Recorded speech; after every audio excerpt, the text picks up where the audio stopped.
3 weeks to do some math in this room.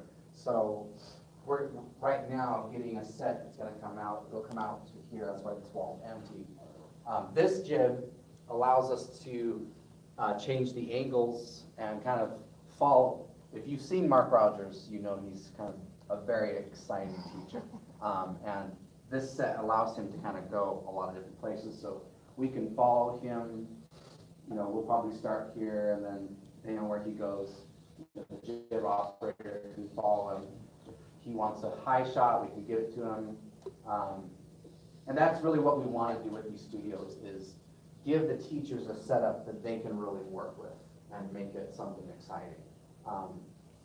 Every set is not limited to a subject. So this is not the math studio, although it's customized for math right now. So we don't want it to be, oh, well, you can't film this week because the math studio is already being used.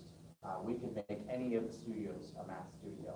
So every time we have a new course that we're filming, we'll put our heads together and basically put together a set for that course. And it can get a little bit exciting when you have teachers taking turns throughout the week in the same set. But it's a really fun way to customize it, but to also keep it engaging for the students. So we're going to poke our heads in this next studio, which is currently set up for social studies. Yeah. Okay.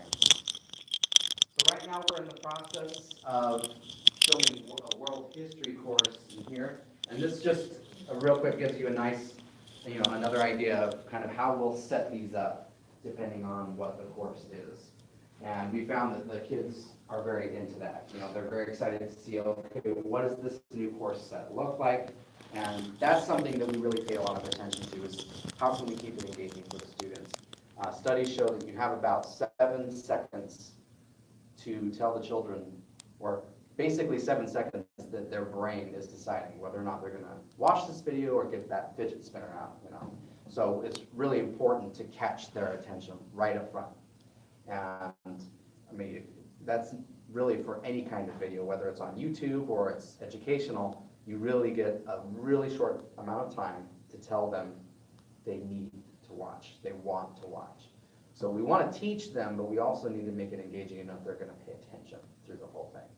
So it starts really before all the studio and setup. It starts with an outstanding teacher, and then from there we will. All right. We'll go from how can we help set up something for this teacher. But every course that you see us filming here, we really start with that outstanding teacher. We don't have a teleprompter and an actor reading a script. We found that it's really a magical thing when you get a real teacher who really knows how to connect with kids. They practice, they know what to do.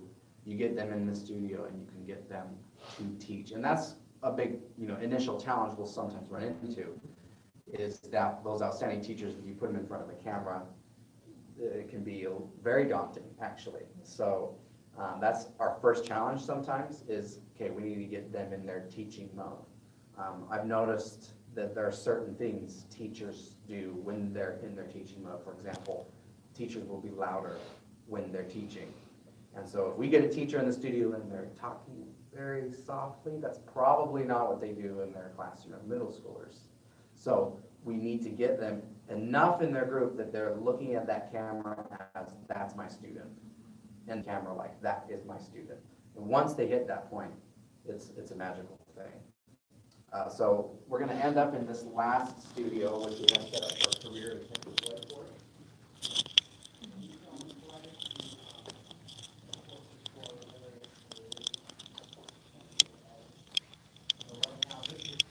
Set up for a course on patent law, and it's basically for students who are wanting to go down a kind of an entrepreneurial path. What do you need to know about patents? What do you need to know? When should you get a patent? What does it entail? And patent infringement and that sort of thing. So this is a career course.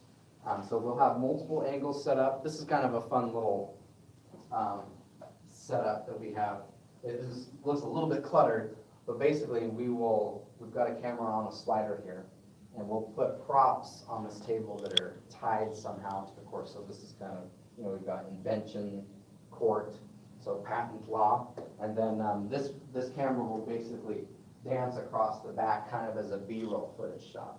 So while the, the teacher will be up here talking, this will be another shot that the editors can cut to. And it's just kind of a nice moving shot. Again, we're trying to think of ways, we're always thinking of ways of how can we make it peppy, how can we keep it moving? We don't want it to be boring. Keep the students engaged. So that's a challenge we're always looking at, is how can we make it exciting? So once it's all been filmed, then it goes to post-production, they'll cut it, and then they'll enhance it with a bunch of graphics and animations on top. Again, to reinforce the learning, but then to keep it engaging as well. All right, any questions? Have you all ever went into the classrooms and videoed teachers, the students? Well, we've kind of brought classrooms here, you could say, where we've had students here, and we've kind of made a classroom. Obviously, there's a lot of permission issues that we have to keep in mind. Obviously, also setting up a classroom here gives us the ability to control lights and sound and such. So usually we like to do it in a studio of some sort so that we can control it. Sometimes it's fun to have the kid factor, the student factor there, because you can kind of get that conversation. At other times we found that it can be a little bit distracting, and we want to keep it as a one-to-one, you and the teacher having a conversation. So we've gone more towards the teacher talk to the camera, and this is your student, as compared to talking down here. But sometimes it is nice to have that student factor. But usually we like to do it in the studios. How do you all find outstanding teachers? Well, it varies. Probably the most important way I'll bring up is schools and districts helping us identify teachers. And that's a really wonderful way to be able to discover, because there's teachers hiding everywhere throughout this nation that are outstanding. And they really do need to be documented and shared, because they're just amazing.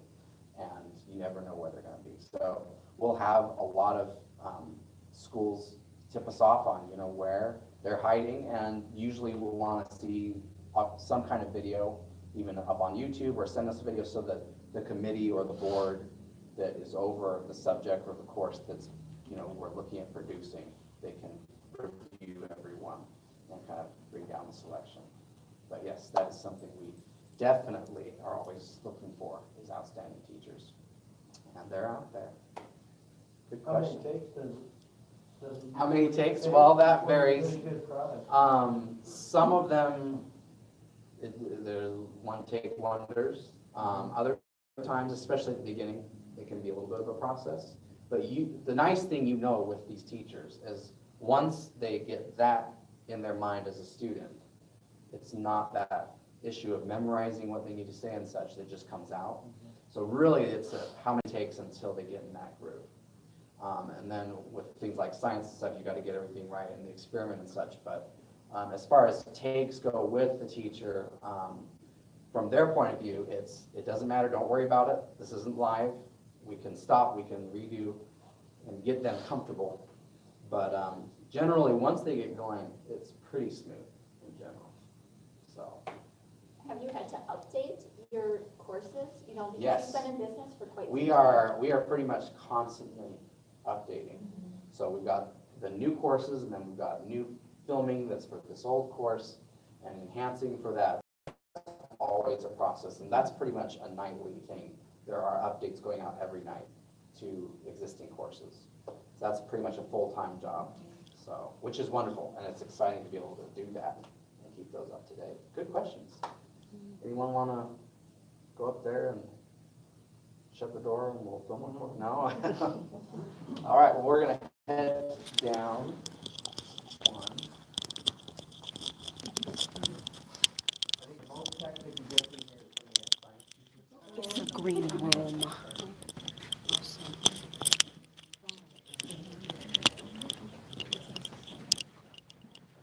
Robotic labs.